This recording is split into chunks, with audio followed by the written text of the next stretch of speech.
한국이 세계 각국의 정부에서 손길이 닿지 않는 곳까지 방역 지원을 했는데 특히 미국에서 화제를 불러일으킵니다. 미국 시민들은 한국이 미국의 가장 빈약한 곳을 미국 아닌 한국이 챙겨주고 있다며 반응이 매우 뜨겁습니다. 일본 언론은 한국의 방역을 모범이라고 이야기하던 기존의 입장을 다소 바꾸고 있는 모습이 나옵니다. 그런데 이것뿐만이 아니라 일본은 새로운 방식의 방역을 보여주고 있는데 논란이 되고 있습니다. 한국에서는 닛산 자동차가 철수하게 되었는데 네티즌 간의 뜻밖의 설전이 벌어지고 있습니다. 첫 번째, 한국 정부, 각국이 못하는 것까지 방역 지원. 미국은 현재 주마다 매우 골치가 아픈 상황입니다. 방역 물자가 현저하게 모자른 상황이기 때문입니다. 따라서 각 주마다 방역 물품을 확보하기에 비상이며 미 중앙정부와 서로 물자를 가져가려고 다툼도 일어납니다. 이와 같은 상황이다 보니 미 정부는 규모가 작은 집단에는 더욱더 신경쓰기가 매우 어려운 상황인 것이죠. 그런데 한국 정부의 선행이 우연치 않게 미국의 이러한 아픈 곳을 감싸주는 행동이 된 상황이 연출됩니다. 한국 정부는 6.25 전쟁에 참전한 미국 원주민 나바호족에게 마스크 1만 장을 긴급 지원합니다. 인디언 보호 자치국인 나바호는 미국에 있는 가장 큰 인디언 보호 구역으로 중요한 의미를 갖습니다.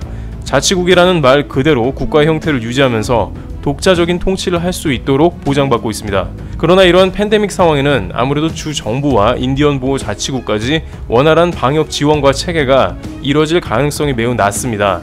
이러한 어려운 소식이 들려오자 한국 당국이 적극 도움의 손길을 뻗은 것입니다. 6.25 전쟁 70주년 사업 추진에는 18일 미국 원주민 나바호족에게 코로나19 극복을 위한 마스크와 손 소독제 등 방역 물품을 전달한다고 밝혔습니다. 나바호족은 800여 명이 6.25 전쟁에 참전했고 이 중 약 130명이 생존해 있는 것으로 추산됩니다. 각종 방역 물품과 일부 식량까지도 지원한다고 미국의 지역 ABC 뉴스는 관련자와 인터뷰를 했습니다. 이러한 상황을 보면서 많은 미국인들은 미국 정부가 미처 하지 못했던 것을 한국이 대신하고 있다며 아름답다는 댓글을 달며 극찬하고 있습니다.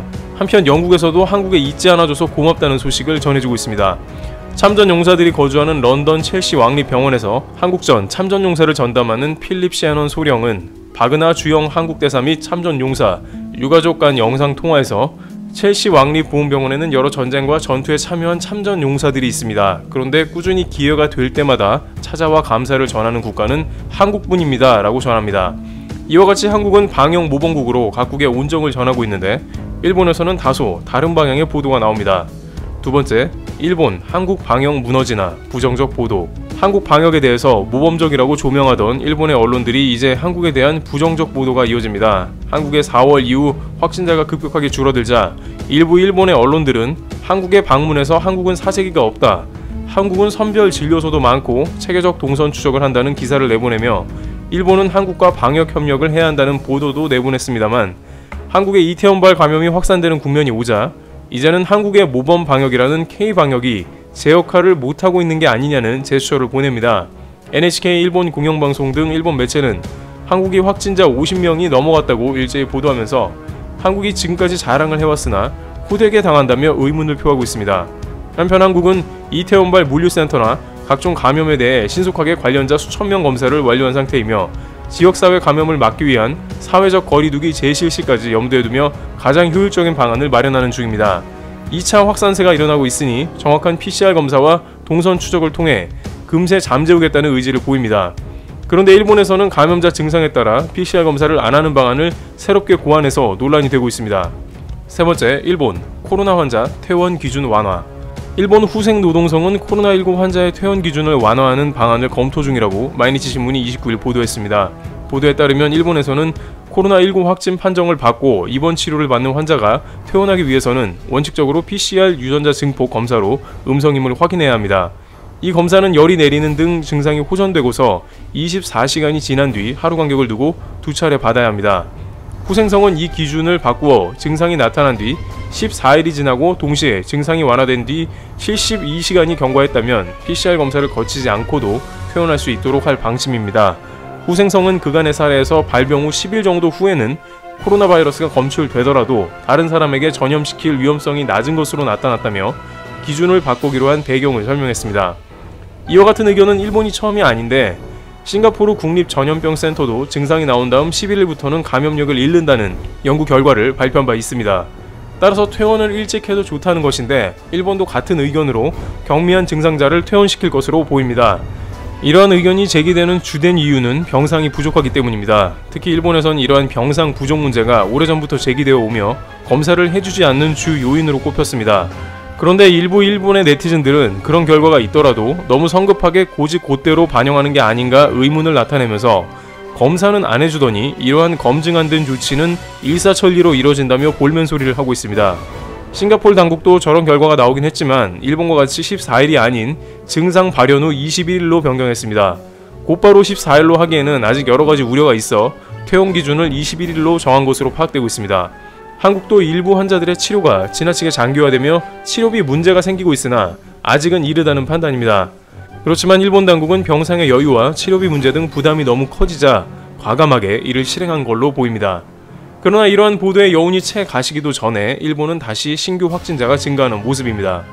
네 번째, 봉쇄 해제 3일 만에 다시 확진자 급증. 일본의 코로나19 확진자는 28일 63명이 새로 확인됐다고 현지 공영방송 NHK가 보도했습니다. 일본의 하루 신규 확진자가 50명을 넘은 곳은 이달 16일에 이어 12일 만입니다. 코로나19가 다시 빠르게 확산하는 것이 아니냐는 분석이 나옵니다. 대표적인 우려 지역은 후쿠오카현 기타큐슈시입니다. 키타 하시겐지 기타큐슈 시장은 이날 기자회견에서 이대로라면 틀림없이 큰 두 번째 파도가 덮친다, 새로운 국면을 맞았다고 우려를 표명했습니다. 확진자가 5명 이하라던 도쿄도 15명의 신규 확진자가 새로 확인되었습니다. 일본 정부는 이달 25일 코로나19 긴급 사태를 완전히 해제했으며 불과 며칠 만에 감염 재확산 우려가 커지는 상황입니다. 문제는 전문가들이 예상한 대로 봉쇄 해제가 너무 성급하지 않았냐는 것입니다. 특히나 일부 전문가들은 28일에 선언하기로 한 봉쇄 해제를 앞당겨달라고 중앙정부에서 요구해왔다며 봉쇄 해제할 시기가 아니었다고 아사히 신문 등을 통해 인터뷰했습니다. 요미우리 신문은 만약 이번 봉쇄 해제 이후에 확산세가 가파르게 증가한다면 아베 내각은 대책 없는 조치로 인해 문매를 맞게 될 것이라며 지지율이 바닥인 현 정권에 위기가 더하게 될 것이라는 예상도 한 바 있습니다. 그러나 아베 총리는 국제무대에서 도쿄올림픽을 반드시 개최하겠다는 결의를 드러내고 있는 모습이 나옵니다. 네 번째, 아베 총리 올림픽 개최하고 싶다. 아베 신조 일본 총리는 28일 코로나19 확산으로 큰 타격을 입은 세계 경제를 되살리는데 주요 20개국 G20가 주도적 역할을 맡아야 한다고 말했습니다. 최근 아베 총리는 일본이 방역 모범국으로서 전 세계와 일본이 방역을 협력하며 현재 코로나19 사태로 장기화된 문제들을 해결해 나가야 한다는 목소리를 연일 내고 있습니다. 여기에 아베 총리는 코로나19 확산 여파로 내년 7월로 1년 연기된 2020 도쿄올림픽 패럴림픽에 대해서는 인류가 코로나 바이러스를 이겨낸 증거로 내년 대회를 완전한 형태로 개최한다는 결의라며 국제사회와 긴밀히 협력해 코로나 바이러스와 싸워가겠다고 말하며 올림픽을 반드시 치러 나가겠다는 의견을 보입니다. 그러나 IOC 바우 위원장을 비롯해서 내부 관계자는 내년 여름까지 상황이 안 좋을 것으로 예상이 되는 순간 올림픽은 취소될 것이라는 발언을 했습니다. 올림픽 개최 결의를 다지는 아베 총리의 찬물을 끼얹는 것입니다. 한편 한국에서는 16년간 영업을 해오던 닛산이 본격 철수하는데 네티즌의 논란이 이어지고 있습니다. 다섯 번째, 닛산 철수와 네티즌들 설전의 이유. 코로나19로 어려움을 겪고 있는 일본 닛산이 19년 만에 한국 시장에서 철수합니다. 한국 닛산은 올해 말 닛산과 인피니티 브랜드가 철수한다고 28일 밝혔습니다. 2004년에 한국에 진출한 지 16년 만에 영업 종료입니다. 한국 닛산은 본사의 이번 결정은 글로벌 차원의 전략적 사업 개선 방안의 일환이라고 밝혔습니다. 니혼게이자이 신문은 코로나19 확산 영향에 따른 전세계 판매량 감소가 닛산 실적의 악화의 배경이라고 전했습니다. 아사히 신문에 따르면 닛산의 2019년도 판매 대수는 일본에서 10% 줄었고 미국과 유럽에서는 각각 14%, 19% 감소했습니다. 전세계의 타격으로 한국 시장도 접을 수밖에 없었습니다. 그런데 이 와중에 닛산이 철수하며 일부 네티즌 간에 잠시 갑론을박이 이어졌습니다. 닛산이 한국을 철수한 이유 중 하나는 한국 시장에서의 불매운동도 한몫을 했는데 일부 닛산 자동차의 신규 구매자들이 다급하게 자동차의 AS에 관해서 문의한 것입니다. 한 자동차 커뮤니티에서 이번에 1000만원 이상의 할인을 받아 닛산차를 구매했는데 닛산이 이런 식으로 갑자기 한국을 떠나면 AS 문제가 골치 아플 것이고 어떻게 해결할 것이냐는 구매자의 글이 올라오자 다양한 네티즌들은 불매운동이 일었는데 애초에 구매를 한 게 잘못이라는 지적을 하는 모습입니다. 그러자 다른 닛산 자동차의 구매자들은 소비는 전적으로 본인 판단으로 하는 것이지 참견할 일이 아니다라며 양측의 설전이 벌어지는 모습이 나오고 있습니다. 일각에선 실제 카를로스 곤 회장 등의 부재로 어려움을 겪은 닛산이 한국 불매운동으로 결정타를 맞은 건 사실이라며 그간 닛산은 철수를 부인해왔지만 코로나 사태로 짐을 싼 것 같다는 의견을 제기했습니다.